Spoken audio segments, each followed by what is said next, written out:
There, yeah.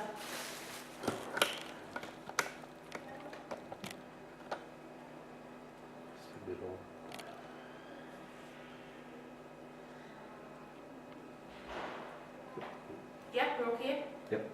Yeah? Okay, so we'll start with the VAT, so the theory out of the way, and you're going to do all the exam, nearly all the exam questions as well from the VAT section, and find they're nearly all theory based for the exam. They're not actually computations. Okay, so what I'm giving you is notes on all the different VAT stuff. I just want to go back through, bits and pieces of the VAT that you might remember from when we last did VAT. Okay, so our VAT, we must register VAT if you've got services over 37,500 and goods over 75,000. And you're obliged to register VAT when you're likely to exceed the 12-month threshold, not when you actually go over it. So if you think your income, if you're in services, is going to go over 37,500 during that, say, during 15 year now. Okay, so say in 14 your income was 36,000 and you've got more income coming in now and you reckon you're going to go over 37,500 inside the 15, you have to register for 2015 from the very start of the year. Then we've got our rates exempt. There's no VAT on sales. You cannot claim back VAT on the inputs, purchases and expenses. An example is dentist, doctor, and bank. So you look at two different ways. There's an exempt person and a zero person. The exempt person won't register for VAT. He can't claim back anything on that he buys, and obviously he doesn't pay any VAT on anything that he sells. So the example I use is the doctor or dentist buys a piece of equipment for his office, okay, and then he can't claim anything back on that. Okay, so all he can claim is, like, from a tax point of view, he can't claim from a VAT point of view. Whereas you've got someone who's zero wages, so say a factory that's producing all food, and food is at 0%. Okay, so they are registered for VAT, even though they're charging only at 0%. And if they buy a piece of machinery for their factory, they can claim the VAT back in that. They can claim the VAT back on their expenses, which would be their light and heat, their phone, their machinery repairs, accountancy fees, anything actually a VAT, and they can claim it back. So you need to know the difference between your exempt person and your zero person. If you can give the example of both, I mean, it's grand. Okay, so for your exempt, think dentist, doctor, bank. For your zero, think food products. I put bread there. Okay, just pure bread, not anything that's done to the bread. It has to be just bread. And then children's clothes are also at 0% as well. Is all food at 0%? No, all food. No, take bread now as an example. If something was done to the bread, do you know what I mean? If turned it into add corns into it, then it becomes 13.5% one hour. Do you know what I mean? They say the French, yeah, so the French, there's especially they actually brought that in there only last year that they actually looked at the food sector and made some of them into 13.5% rather than 0. But the majority of food is at 0%. That exempt, the example is the dentist and doctor. Was that new? Was the dentist different to a doctor before? No, they're all the same. I thought there was some of them that were similar, but then the one wasn't or something. Initially the financial services, whereas the accountant would be registered for VAT, but if we're giving financial services advice then, that's not registered for VAT. But the dentists and doctors are always exempt. So no matter what their income is, they're always exempt from paying VAT. Now you've got two ways of doing your VAT. You've got the cash receipts basis and the invoice basis. So to qualify for the cash receipt, your turnover must be less than $1 million, or 90% of your sales must be to unregistered persons. And it's based on the amount received during the period from both credit and cash customers. So then you pay the VAT according as you're actually paid. Okay, so when you get paid, you return your VAT on that, whereas the invoice basis is based on your invoice issued plus cash sales. So when you issue your invoice, even though you might not have got paid for it, you actually will pay the VAT straight away in your next VAT return. And that can be like very hard on cash flow for people because they're paying VAT on invoices they haven't actually got paid for yet. And majority. Sorry? If you don't get paid. Yeah, if you don't get paid, you can claim the bad. You can claim it as a bad debt further on down the line. Okay, just if we ignore the import and the export just for a moment, and if we go over to, so I'm going way out there now, over to page 30. Just I found these notes and they're quite good, they're fairly well explained on page 30. Okay, just look at our 4 different VAT rates then. 23%, 13.5%, 9%, 0%, and exempt. Okay, so there are rates. Plus, if you want to write in there's also a 4.8% rate there as well, just in case they come up, which is for animals and livestock. Okay, the 4.8%.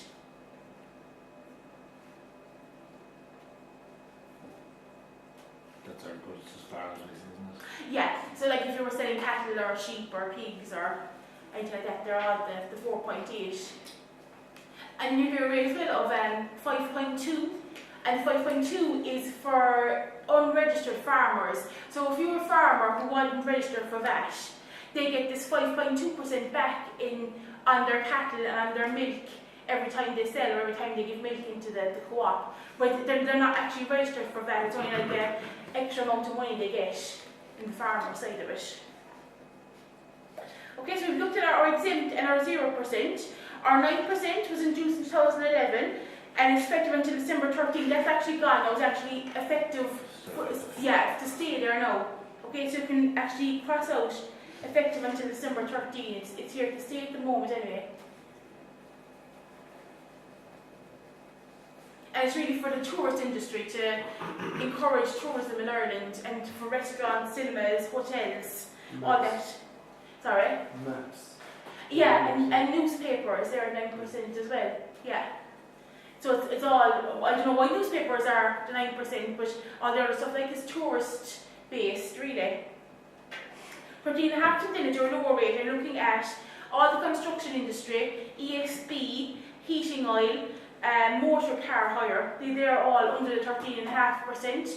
And then anything that doesn't fit into all of those rates is taxed at 23%, thinking telephone bill, if they say luxury items are all at 23%. Okay? So there are rates. So if you go on to page 32, okay, this is about our administration and compliance. VAT returns to be made every 2 months by VAT registered businesses. VAT must be charged by the business on goods and services they sell.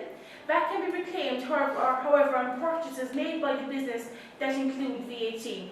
VAT on sales minus VAT on purchase for the period is the final VAT liability. The VAT periods are every 2 months is a normal VAT period. January, February, March, April, May, June, July, August, up and down. The returns will include the VAT charge on sales and VAT you incurred on purchases in those periods.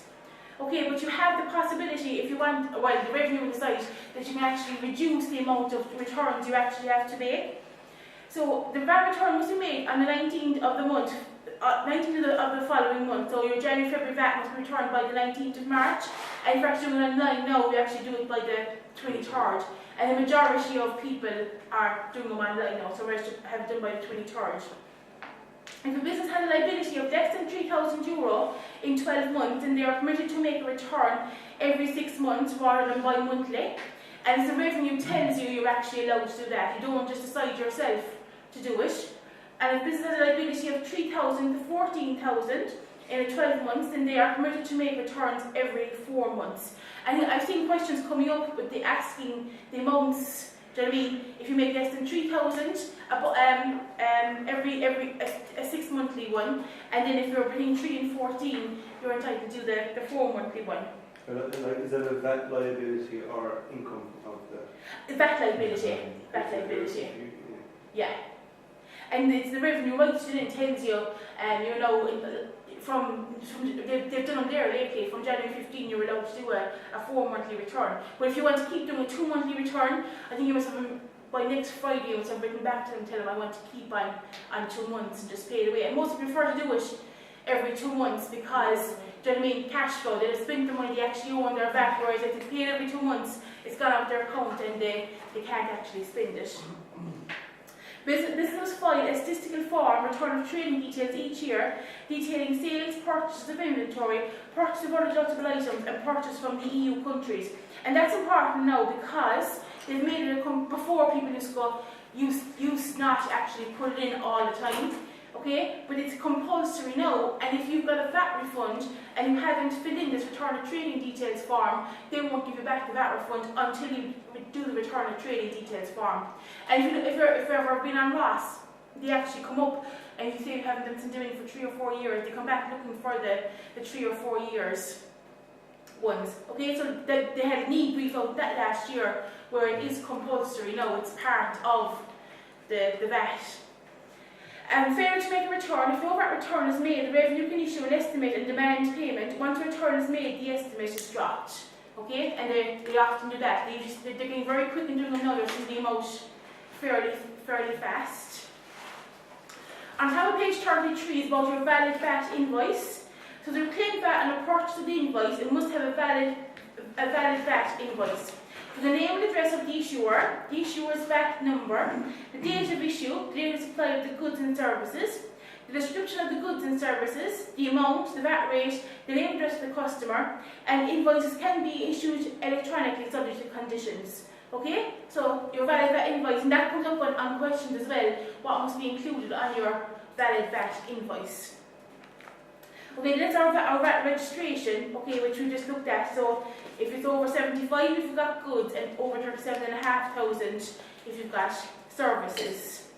Annual VAT returns in certain circumstances, the Collector General will allow businesses to make an annual VAT return more than the bi-monthly returns if they believe the taxpayer will be able to meet their obligations. Usually bi-monthly payment by direct debit is required, and the balance should be cleared when the actual VAT return is made. Okay, so you'll actually pay the same amount every month. So usually go, like say for VAT liability last year was 12,000, then you'd have to pay 1,000 every month in direct debit to get set up onto the annual system. If the total of direct debits is less than 80% of the final liability, the Collector General will charge interest on the shortfall. So what I see people do is they pay the direct debit system, so they buy one return to file at the end of the year, but they do their VAT every 2 months, and say they owe €1,200, they have 1,000 paid by direct debit, they just pay the €200 straight away, instead of having to look at this 80% limit that they have to have paid and get charged interest. And the same thing goes just from a PAYE-PRSI point of view, where people pay every month in their PAYE-PRSI. Same thing, if you haven't got 80% of the liability paid, they will actually come back and charge you interest as well. And the VAT period can be the same as the business's accounting period, and does not necessarily have to be the calendar year. Okay, business and records then. Businesses must retain their supporting documents for 6 years from the latest transaction recorded in the VAT return. Records in relation to a property transaction must be kept for 20 years. Okay, and VAT on property, I haven't seen it on your course because, oh my god, there's so much if, buts, and ends on VAT on property, it's unreal. I did a lecture there, or a seminar there last Saturday week, and it was like VAT on property, and it was like 3 hours about VAT on property, and I was like just barely touching at it, do you know what I mean? And it's like so much stuff, and all the rules changed back in 2009, I think, or 2008, and it's just a minefield, VAT on property. So just thank God it's not something you have to be looking at. And then electronic storage is allowed, okay, where you can actually hold all your invoices and everything on the computer somewhere. So once you scan copies of them, that you're doing? Yeah, that you can actually hold on to them, yeah. Instead of having loads of folders of invoices somewhere. Okay, so our next section 3, VAT on purchases. Even though VAT has been incurred, it cannot be reclaimed on certain types of purchases. And I've seen this, and we'll see now we'll go through your questions, but they've asked this a couple of times on your exam questions. The main items that are not allowed, cannot be reclaimed for VAT on purchases. So we've got the purchase of food and drink and accommodation, even for business purposes. Okay, and the only time the accommodation is allowed is if you're attending a conference, okay, and you stay in the hotel the night before the conference. okay, then that's allowed to be claimed for VAT. The VAT will be charged by the hotel. Other than that, you can't claim for any food, any drink. Entertainment expenses, including advertising and promotions. Purchase or hire of a motor car. It does not include commercial vehicles. Obviously, you can claim it on a lorry or a van. Your motor car is your passenger motor vehicle. It's in that the window should be blacked out to the back, and you should have no back seats in the car to claim the VAT in it. Personal expenditure. Okay, purchase of petrol. Okay, which is a big one. You can't, even though the dockets you get in the service station show the VAT broke down in them, you can never claim VAT back on petrol, but it's great to claim it back on diesel.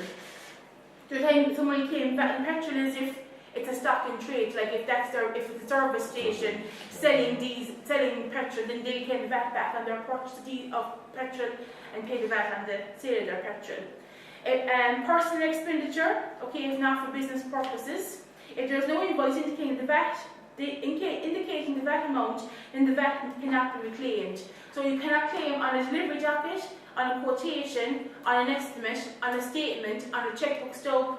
Okay, you actually have to have the invoice. Okay, so you can't claim on any of them.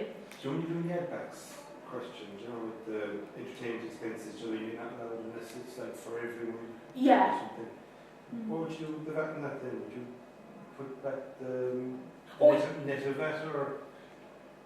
Oh, well, you claim it, for your tap, you claim the whole lot. Yeah. It was like the staff Christmas party, Yeah. and the VAT was included in that. Well, you claim that for tax purposes, you claim the whole lot of it. Yeah, you just can't claim it for VAT. Sure, as a business expense, but not the VAT. Yeah. It can claim as an expense, yeah, but not for VAT, yeah. Because there's a VAT rules and there's income tax and corporation tax rules separate. Okay, so just to know them, so you have food and drink, entertainment expenses, the purchase or hire of a motor car, petrol, personal expenditure, and if you have not got a valid VAT invoice.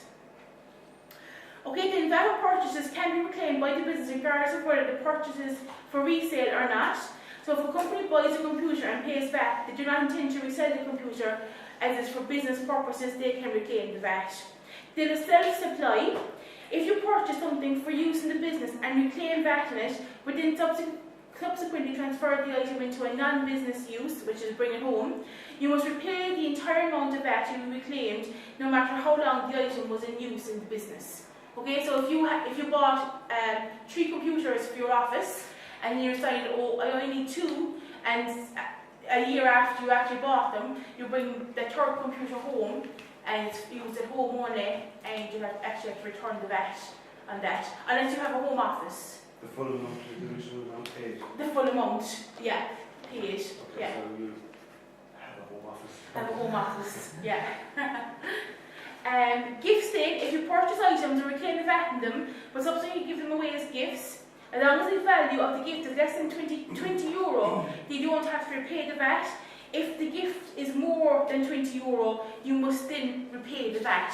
So both of them are your self-supply. Okay, so you must self-supply if you've got a gift of over 20 euro, and self-supply if you take an item that was in the VATable business and now has gone to personal use.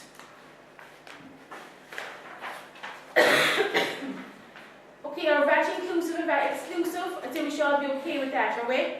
Be careful, check whether the figure includes VAT or not when working out the amount of VAT to be the VAT on purchase to reclaim. Okay, so you purchase equipment for €1,200, VAT inclusive. To calculate that, you divide by 1.23, okay, and multiply by 23%. That's all okay, yeah? Inclusive. And exclusive then is if it's 1,230, you actually add the VAT onto it at whatever rate you actually have. That's alright, isn't it? Everyone's okay working with that? Yeah? Okay, then on 37, I know I looked at this already, cash receipts basis, okay? So the cash receipts, if more than 90% of your sales are to one registered persons, or if your turnover is less than 1 million, then you may apply for the cash receipts basis. Under this basis, the VAT on sales become due when the cash from the sale is received. Invoice-based accounting for VAT on sales. The normal basis, the VAT becomes due when the invoice is issued, and then you must issue an invoice before the 15th of the month after the actual sale. Then bad debts, okay, and bad debts are only applied to the invoice basis, it won't apply to the cash receipts basis because you're only returning your VAT according as you get paid. But it does apply, the bad debts does apply to the invoice basis.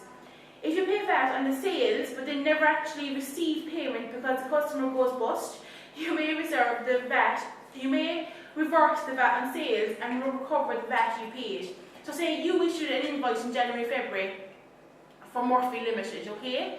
And it came as far as September, October, and they still hadn't paid you.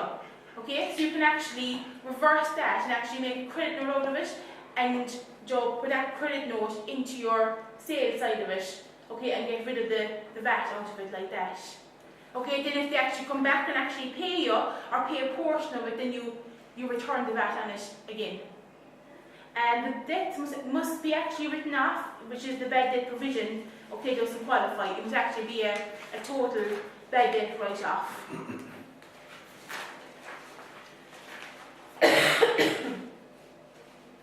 Okay, our imports and exports then. There's a sheet where that's broken down, actually, just makes it quite easy. Right, if you just go to page 20 there of the notes.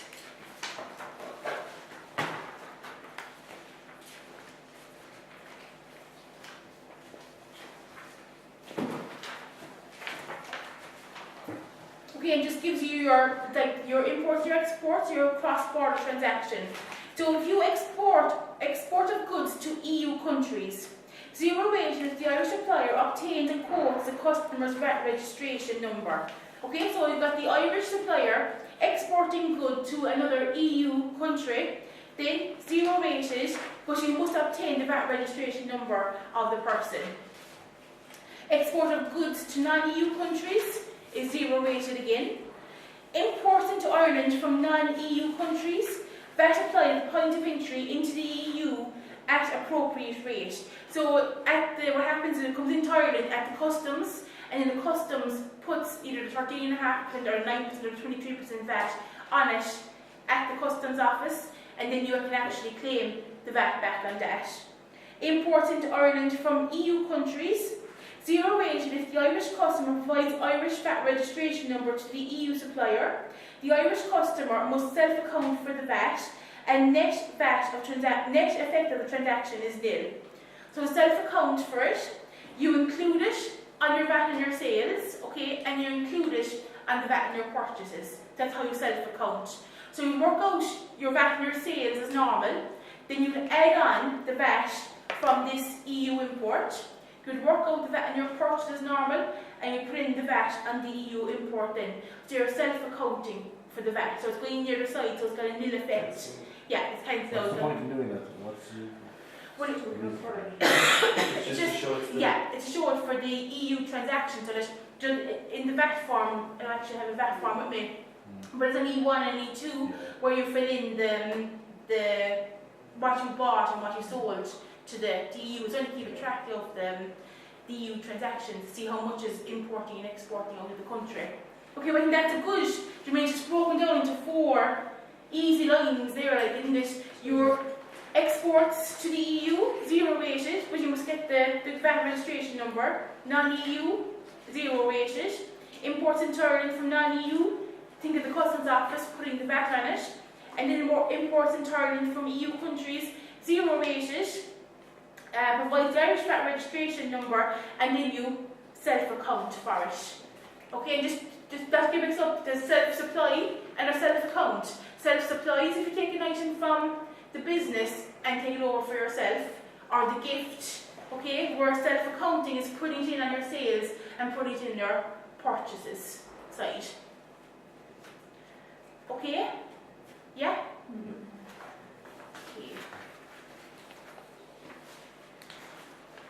Okay. If there's if you just go back, and I'm just hitting, but I want to get all the little bits done before we actually look at any exam questions. If you go back to page 6, it's just about the exempt person, an exempt activity, and then a partially exempt person. So an exempt person who is not obliged to charge VAT on his goods or services supplied, This could arise as a result of carrying on out and exempt activities and by virtue of the annual turnover being below the registration threshold limits. While such a person is not obliged to charge VAT on the supply of goods or services, he cannot obtain a credit with respect to the VAT element of his input costs, which is our dentist or doctor, the same thing. An exempt activity is supply of goods or services which are exempt from VAT, and these goods are out in Schedule 1 of the VAT Act. Okay, you just don't have to worry about that. But then a partially exempt person, this is the person who carries on taxable and exempt activities.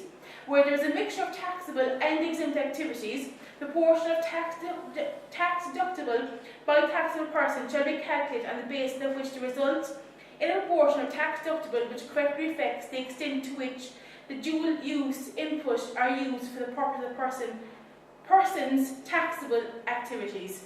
What that means is, we've got, okay, think of a bank, right? So a bank has banking jobs to do, okay? Do you know what I mean?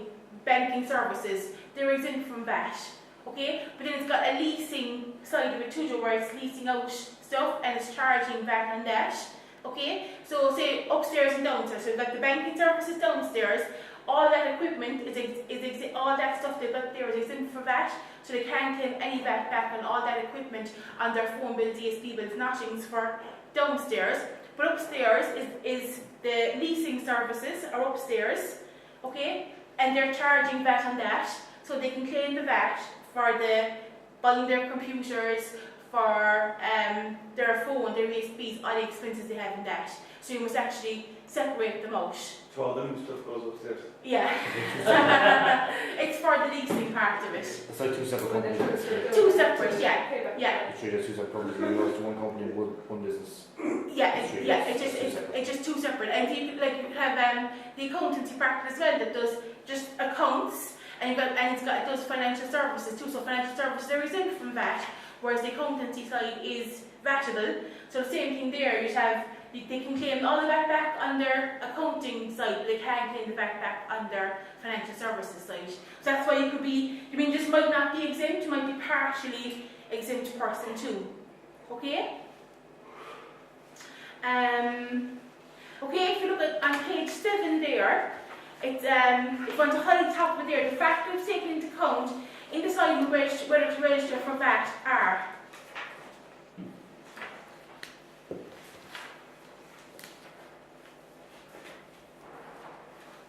okay, so there's an obligation to register for VAT if a trader's turnover from the sale of goods is or likely to exceed, in any continuous 12-month period, 75,000 after up the amount equal to VAT. Okay, the relevant limit is 37,500.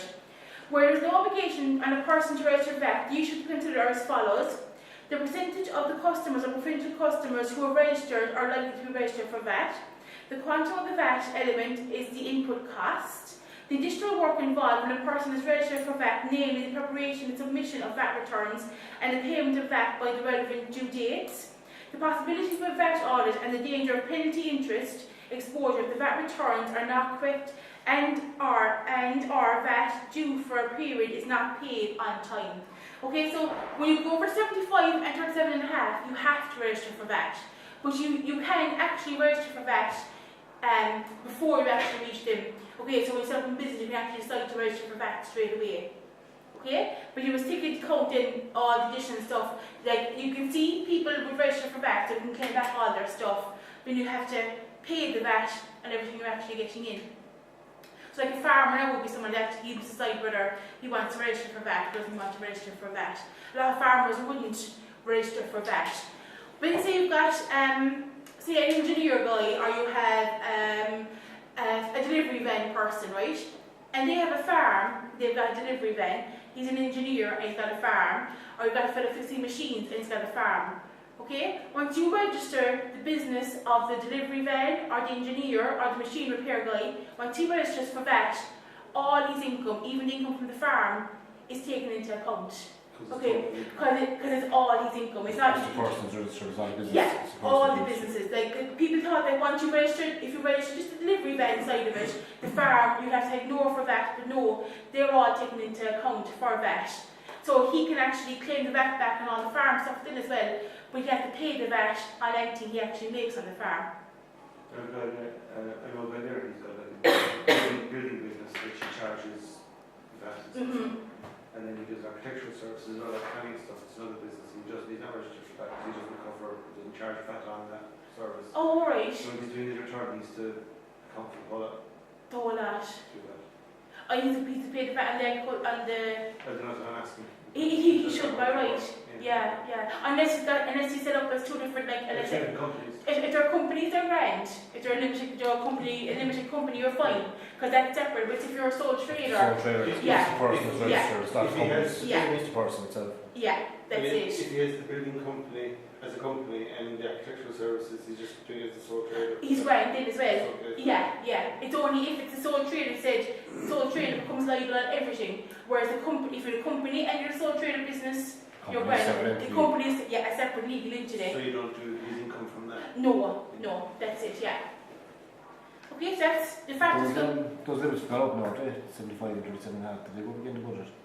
No man for his hands, like, but did they go up? I don't think they did. No. I didn't see it now flagged on it. No. I looked up. I actually have the budget letter at home, but I haven't looked at that stuff yet because I'm still on 13. I haven't got as far as that yet. So the next page in is just about what records you actually have to keep. Taxpayers would like to keep full records of all transactions which affect or may affect his VAT liability. In other words, he must keep records of all the taxable goods or services received or supplied, including any self-supplies and exempt supplies. Records of the following documents or any other written or printed material in any form, including any information stored, maintained and preserved by means of any mechanical or electrical device. The records must be retained for a 6-year period from the date of the latest transaction at which they relate, unless the Revenue Commissioners give permission otherwise. And it's always for 6 years. You actually have to keep them. Okay. On page 10 is about cross-border supplies. So, self-supplies of goods, self-supplies, place of supply. Okay, don't worry about the place of supply at the moment. I was actually look up the syllabus and see if you have to go through that. So don't worry about the place of supply part at the moment.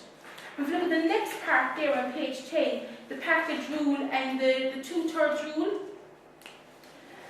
So the package rule, a composite supply and a multi-supply. A composite supply is a supply with a number of items and there is a principal supply included and all other elements are ancillary. VAT on the full amount charged at the rate applicable to principal supplies.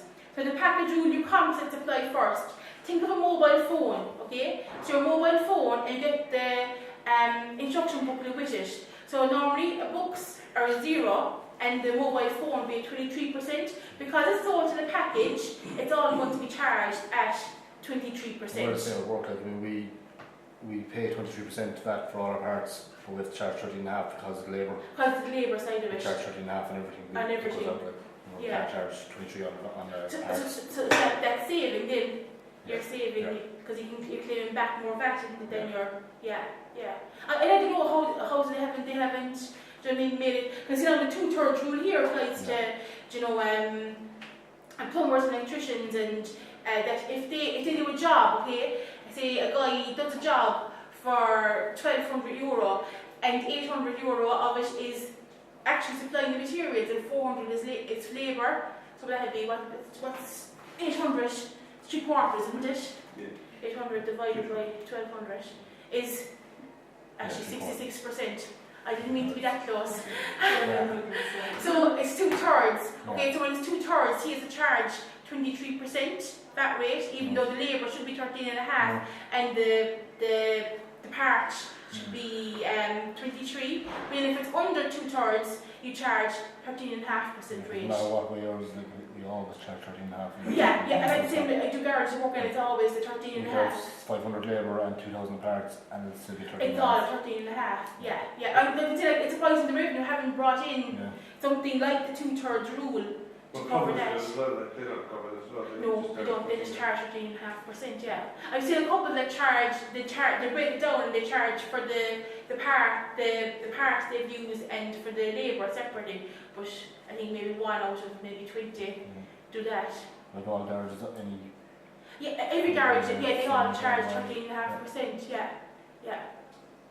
So that's the composite. So if you're looking, if you ask about the package rule, you've got the composite supply and you've got the multi-supply. So the composite supply, you've got one item, okay, that's the principal item, and everything else is ancillary to it. So think of your mobile phone and the instruction book coming with it. And if you give that example, okay, that all has to be charged at 23%. And she'll know. That's for the composite, is it? That's for the composite, yeah. So that the mobile phone is the principal thing.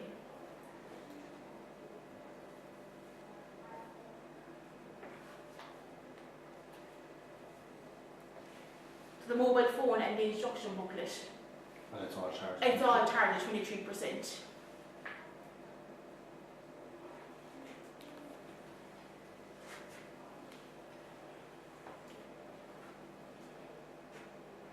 So the supply of a number of individual items in one package, the price must be divided between each item and the appropriate VAT charge on each element.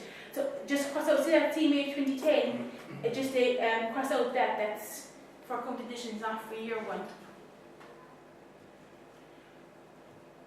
And then for a multi-supply one, what you think of is a Christmas hamper. So you've got the Christmas hamper, and inside the Christmas hamper you've got food, like you've got chocolates, you've got drink, might have a teddy bear, might have Christmas crackers, and they're all charged at a separate rate.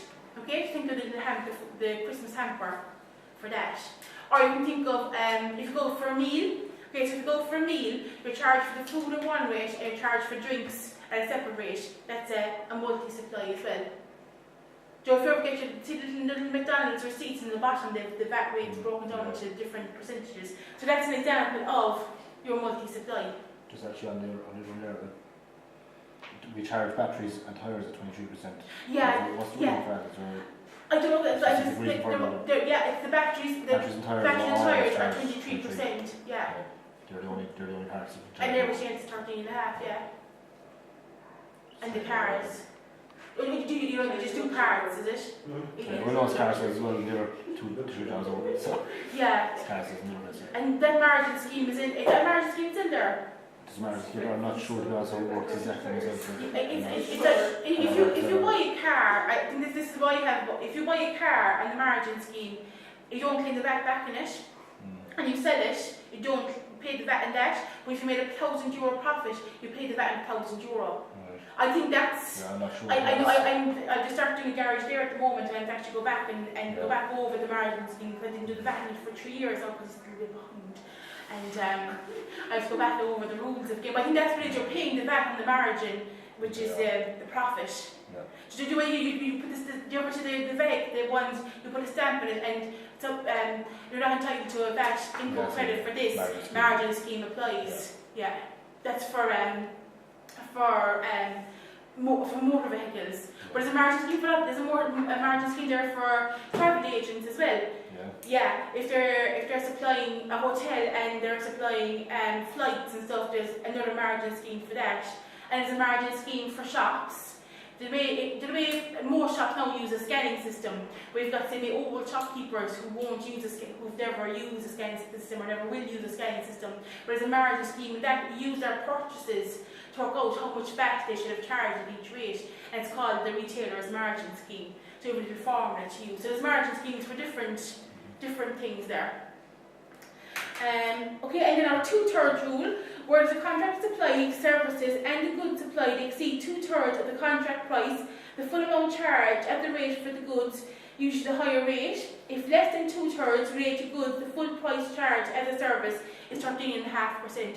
And if you want to give your example of the plumber or the electrician, so say that the plumber fitting, we'll say a washing machine, and the washing machine costs €400, and the labourers only say €50 to fit it, then it's more than 2/3, so he should be charging 23% and all that. Some kind of example like that.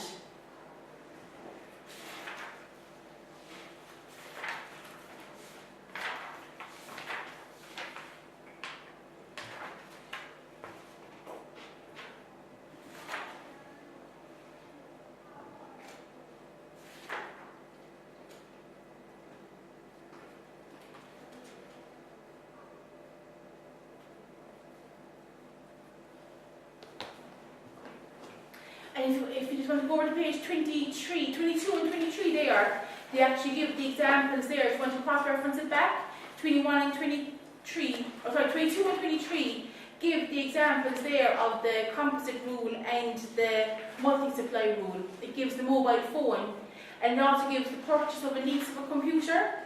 So the purchase of a lease of a computer program is to perform a specific function covered with specific training on how to operate and access systems as an integral part of the overall deal. The leasing equipment is 23 now, is a principal supply, and revision of training exempt from that is ancillary. Accordingly, the 23% rate will apply to the overall transaction. Okay, so that's two you can think of: the mobile phone book and the lease of computer equipment. And then on the other side, on page 23, it's got the multi-supply with the food hamper and the meal. And so you actually give the car repair, you've got the car repairs, and you've got the tyres. If you like the car repairs will be at 13.5%, but the tyres will be at the 23%. Just to see that they're all 21% rate there, just to change them to the 23% rate.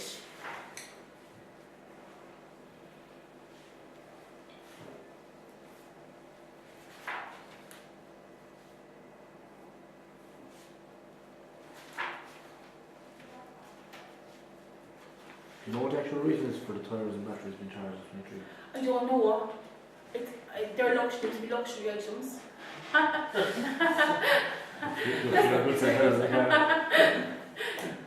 I said, like, they didn't charge on the 13.5, and that it is charged at 23. Yeah. I don't know what, honestly. If you want to go over to page 27, it's just about this guy setting up. It's actually a good example of a few different bits and pieces. Okay, so Justin Walsh has just set up his own manufacturing business and has just registered for VAT. He's done plenty of research on his own, but still unsure of a few VAT treatment. This below are his main concerns. Justin turns to import VATable raw materials from his manufacturing process from outside the EU and is unsure of the VAT implications. Okay, so he's importing from the EU, okay? Outside the EU. Sorry, importing from outside the EU. So if you're importing from outside the EU, if you want to look at page 20, at the point of entry at the customs office. Okay, so that's what happens. When it actually comes to the point of entry, the VAT will actually be charged on it there for you. 23% or whatever. Yeah. Yeah, or whatever they actually should be. And if you want to go over, I actually give you the solutions here, so you can actually see exactly what they've given, the six reasons. VAT is normally paid at the point of entry on the importation of taxable goods from Ireland from non-EU member states. VAT, the same way as applies to the sale of particular goods within Ireland, is charged at the point of importation. VAT is paid before the imported goods are released by customs unless the importer is approved for the deferred payment scheme. Eligibility under the deferred payment scheme can permit the payment of a VAT liability of imported goods on the 15th day of the month following the month in which the goods are released from customs. Any application to participate in the deferred payment scheme must be made to the appropriate collector of customs and excise, which will require that the payment of the relevant VAT is made by direct debit drawn on the trader's bank. And see, by the 15th day of the month following the month, that's because the Marines issue your sales invoices by the 15th. So they think that you generally will get your money in then, so that they're linking them in like that. To qualify for the deferred payment scheme, the importer must be able to obtain a guarantee from its bank that the VAT liability demanded for the imports will be paid. The value of imported goods for the assessment of VAT is their value for customs purposes, inclusive of all taxes, duties and other charges levied inside the state on the goods, but not including the VAT liability itself. The VAT registered person who imports the goods during a VAT period entitled to claim an input credit in his VAT return form for the period that the VAT paid or payable for the goods imported. If a VAT registered trader imports goods under the deferred payment scheme in August 11, okay, he will pay VAT due on the importation on the 15th September. So you're going to change that to 14, so you have it for your own exam. Okay, so if he has the deferred payment scheme and he brings goods in August, he's until the 15th September to pay the VAT now. The trader will may claim a VAT credit in the VAT return for July-August 2014 in respect of the VAT. VAT legislation provides relief to manufacturers that export 75% or more of their production. Such manufacturers allowed to import raw materials and components without payment of VAT at the point of importation. Okay. But it doesn't tell us what these percentages are, so this is a little bit extra, do you know what I mean, to have onto, you're not going to get 6 marketers saying at the point of importation that they actually. And you have to tell them that you're importing this in order for them to have an idea of how much it's worth. Oh yeah, you would. So that you make an appointment with them before. You probably have to ring them up, and probably some form you probably have to fill up, and but see, most people would be importing, do you know what I mean, that are involved in importing, probably be importing all the time. So they have the system set up that they can just tell someone that I'm importing in this date, it's due in here now, and the payments and stuff like that. You have to show the invoice, you probably show the purchase invoice anyway, and they just charge you that And they amount. charge that amount, yeah. And if you want to put it there, do you know what I mean, on page 20, next number 3 there, just to cross-reference it over to page 28, and about the deferred, what's it called, the deferred payment scheme, just so you'll have that bit of information there as well.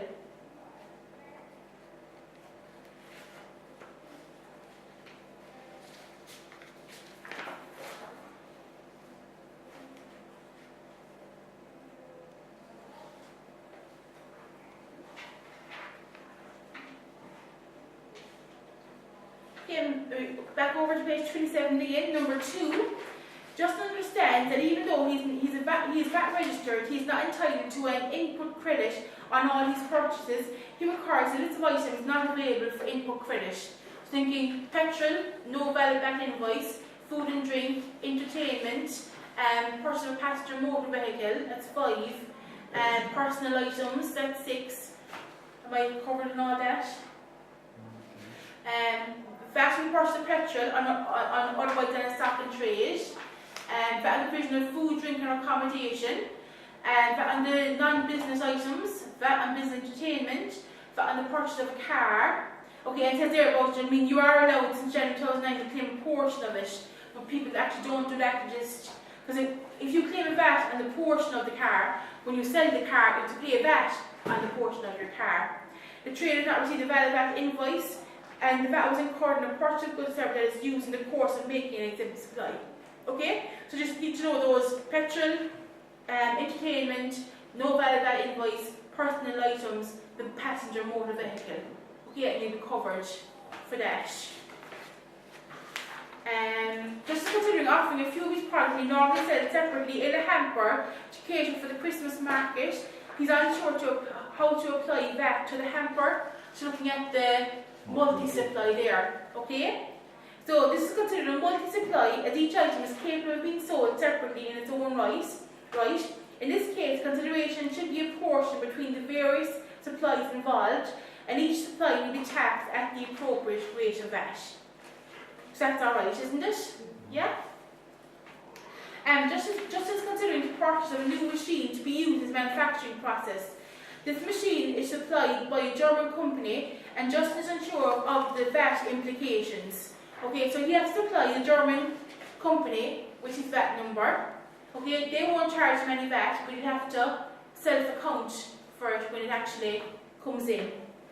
Where a VAT-registered person purchases goods from a EU supplier, it will self-account for VAT. Just remember, if you ever asked about imports, EU imports, to mention that word, self-account. For VAT on the purchase, the following steps are required to be followed in order to account for the VAT correctly. The Irish trader must supply their Irish VAT registration number to the EU supplier.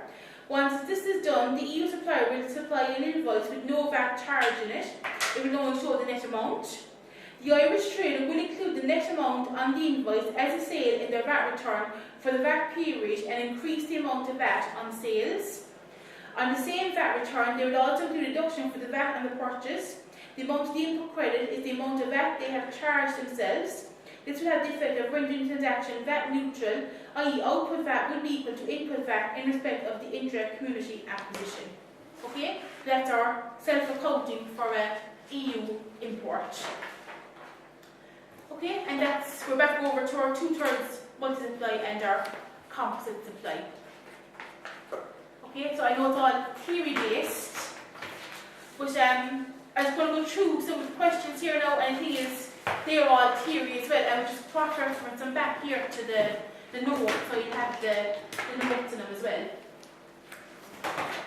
Okay, so our first question is June 2009, and it's question 1.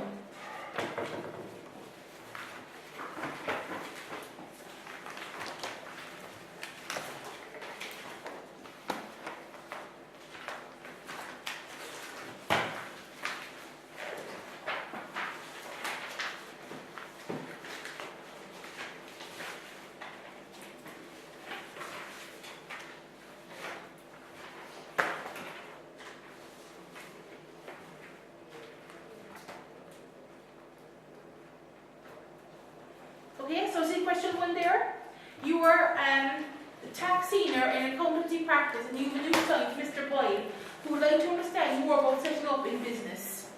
Okay, so Mr. Boyle plans to open a solicitor's practice, and he has made you the following. He has asked you the following questions. Okay, should he register for VAT? He estimates his sales in the first year will be about 40,000, and if he registers, what are the implications? Okay, so he's a solicitor, so he's providing a service, isn't he? So, yeah, he has to register because he's over the 37,500, isn't it? Okay, so that would be your first one. So he has to register, he's providing a service, and he's over 37,500, so he has to register for that. 23%. He'll be 23%, yeah. All them solicitors, auctioneers, engineers, accountants are all 23%. Okay, so his turnover is greater than 37,500. So he will have to register for VAT.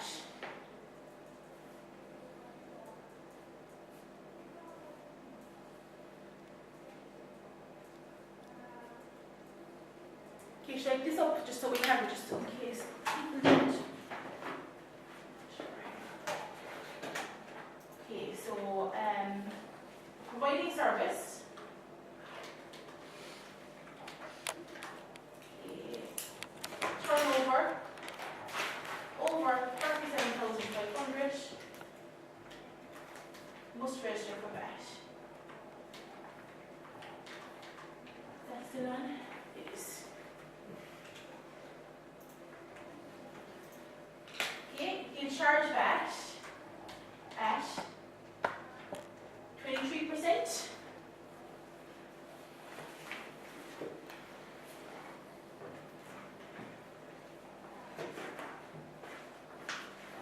Okay, and he can reclaim VAT on his business expenses.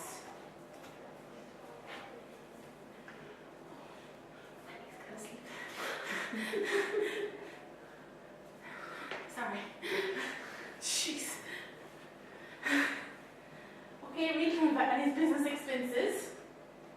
Okay, and he will have to file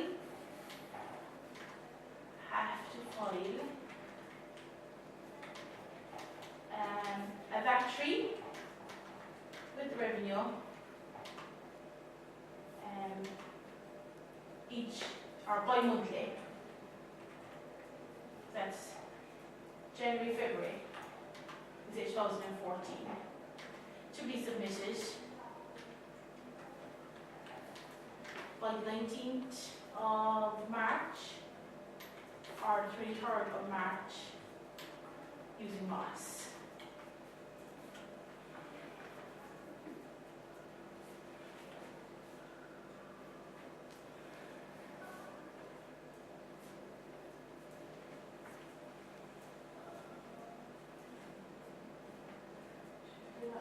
Okay, so providing a service below 37.5, charge VAT 23, reclaim VAT on his business expenses.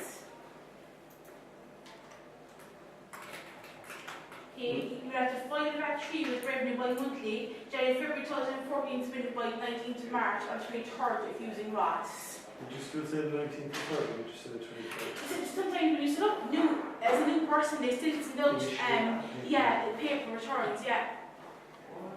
I think that will do, wouldn't it? You have to register with Ross first, don't you? Sorry? You have to register with Ross first, don't you? Yeah, you have to register with Ross, yeah. So automatically they send out the paper ones, yeah. How many marks? 5. Have we 5 points? 1, 2, 3, 4, 5, 6. We have 6 points. Yeah? I think we should be okay with that. What's different between the cash receipts basis and the invoice basis of accounting, and which would you recommend? Okay, so cash receipts basis.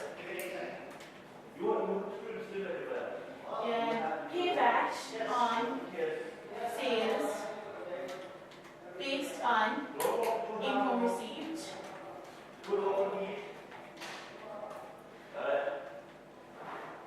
Each 2 months. Pay VAT on sales based on income received each 2 months.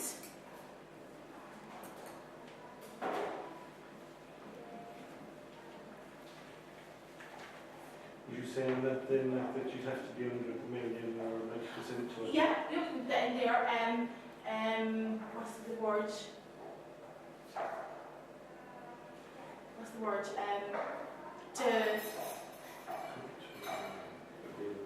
To be eligible for it. For this basis.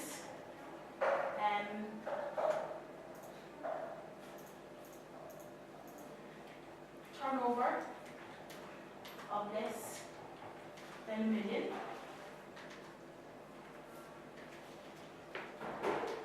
Or 90% of sales to unregistered persons.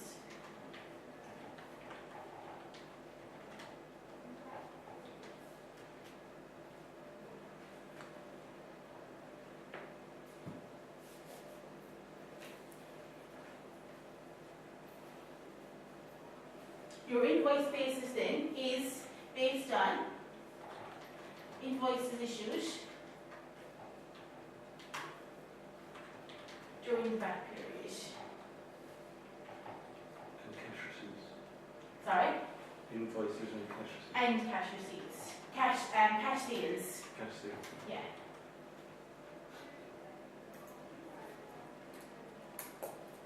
Okay, so invoice based on invoice issued during that period and cash sales. And if you want to look for the cash receipts one, it's cash received from credit customers plus cash sales.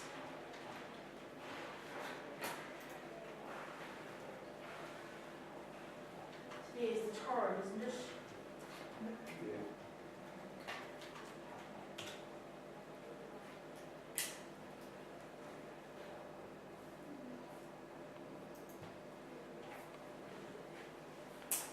And recommend the cash receipts basis. And you pay VAT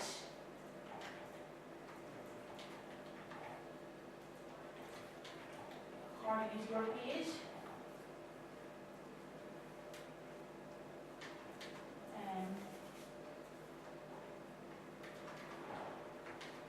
Which helps with cash flow.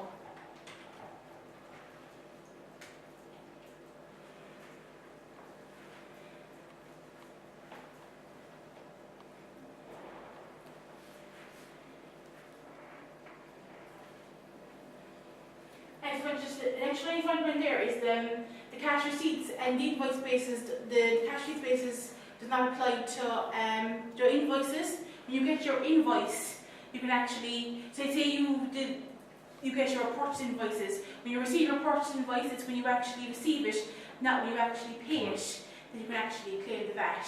Pay it back as it comes in. As it comes in, yeah. Write that in there. The cash receipts.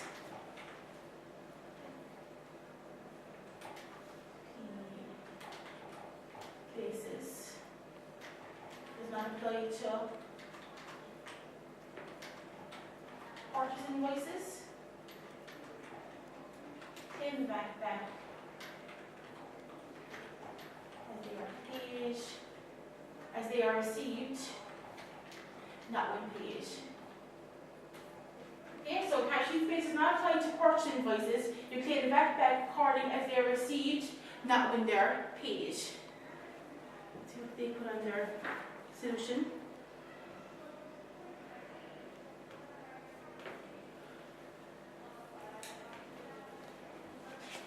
You know, that's what we have there, what they've actually put up.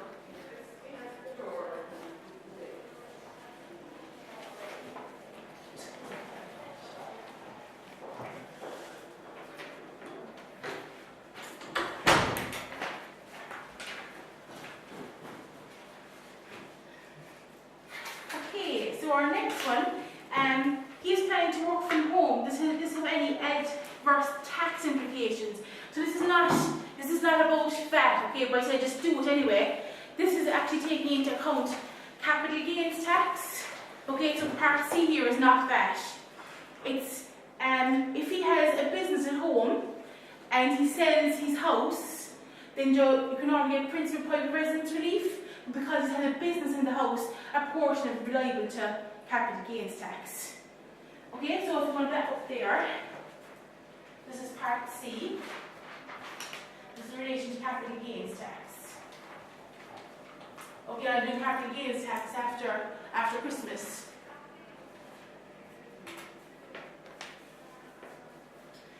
Okay, so if you have a business,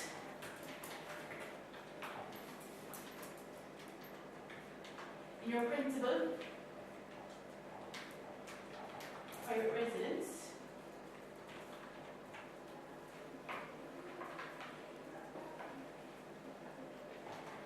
and you sell your principal private residence, okay, your PPR, your principal private residence,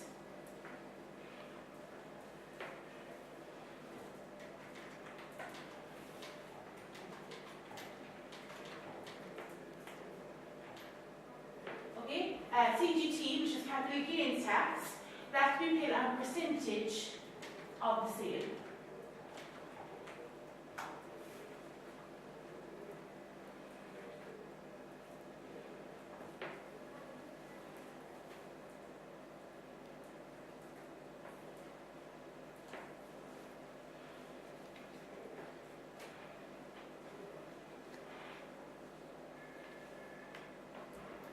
That's the only thing that actually affects you. There's no problem having your business at home other than that.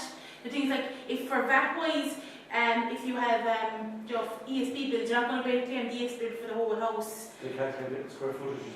Yeah, like so if whatever size the room, or if you've got 2 rooms of the option for, then you claim a portion. Normally they claim a third or something like that. If you say if you're 3-bedroom house, you sit in the kitchen and a study or something. So that's 6 rooms. Do you say one room, 1/6 of. Or would you go for I go by square foot because the kitchen would be bigger than the bedrooms, like in the sitting room would be bigger. Yeah. But normally to see a third being claimed, like they're fairly okay about that, like because you'd be using more electricity and, do you know what I mean, for the office part of it, for the whole day. And same with the ESP, but normally you're looking at a third as well. Okay, but that's the main one about having to pay a portion of the capital gains tax. And then part D is not VAT either, it's actually income tax. So if he says total 40,000 and he is single with no other source of income, what income tax will he pay and when will it fall due? So it's only a little income tax computation, small, when I just do it out. Yeah? So it's 40,000. What's his name? Mr. Boyle. Okay, so part D. Mr. Boyle. Income tax computation. 214.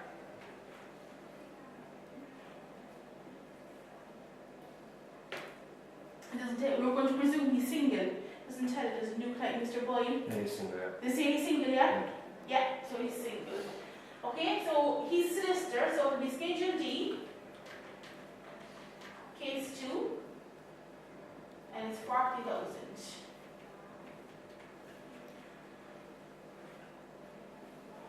So because he's single, he can get 32,800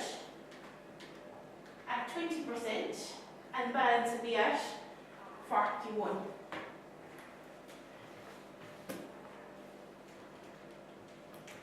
So that is 7,200 at 41%.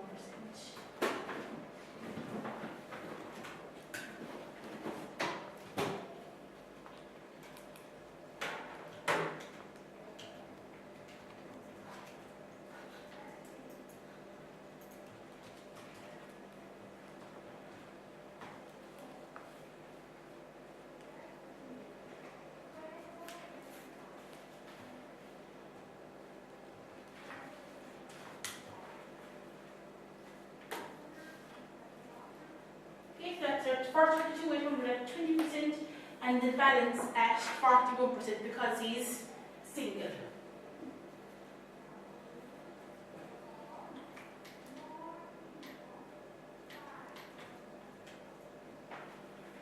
Let's use NRTC, his non-refundable tax credits. Okay, so I'm having to write out the whole lot. So non-refundable tax credits. Single. Just a single one, yeah, that's all. So single person, which is 1650.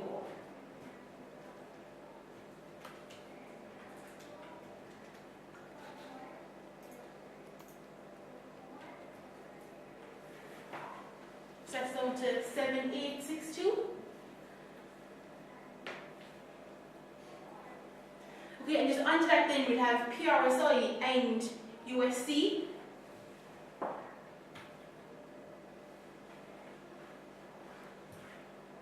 Okay, so our PRSI rate is 4%, so it's the full 40,000 at 4%.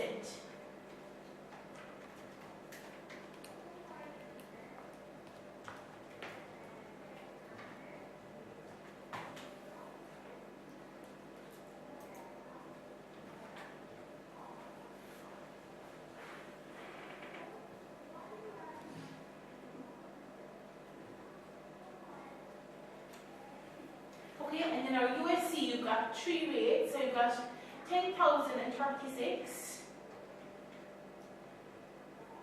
at 2%.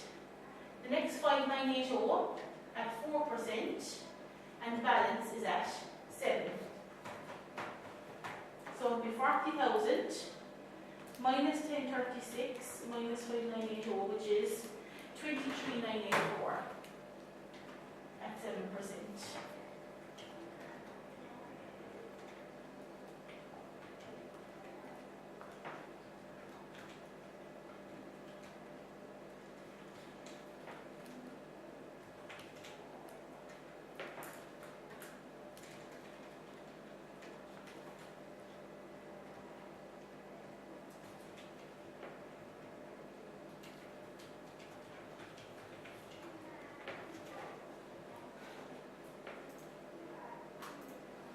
We've got tax of 7862, we PRSI of 1600, and we've got our 3 rates of USC, bringing it up to 11,581. Just make sure my adding is right. My adding wasn't going the best last night, but hopefully it's back on track tonight. Like the 10,036 there and the 5980 in the tax they'll be given like in the tax reference material.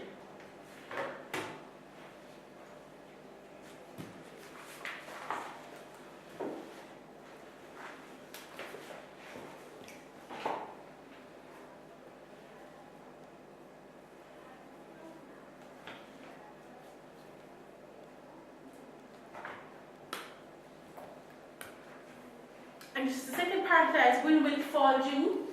Okay, so it's 14 years, so you have to pay preliminary tax by the 31st of October 14.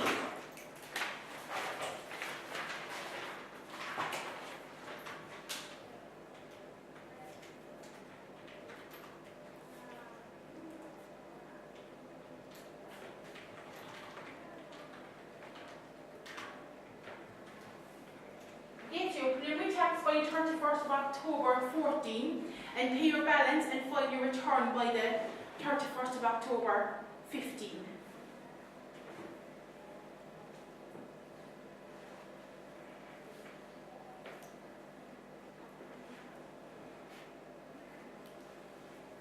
what again is the penalty? For late payment, Is that the 2 month one, is it? that's the surcharge is if you file your return late, there's a 5% and a 10%. But if you're late pay your tax, there's an interest charge of the 0.219% per day or the 8% per year. So if you're late filing your return, there's a 5% and a 10% surcharge. And if you're late paying your tax, it's an interest charge. I do personal tax the next night, so I'll have all those rules for you for the next night. But just when that was just there, I said we just may as well do it. You can go back to that, should we print off the ACI tax reference? He said do that for the moment, but he is going to make one, show us the sample what they use. But it has nearly everything in it. Yeah, the same thing. I might actually go up on their website and see what they have up and print out one there as well and see the exact same. Okay, do you want to take 5 minutes there before we go in? Because we've got 2, 3, another 6 questions.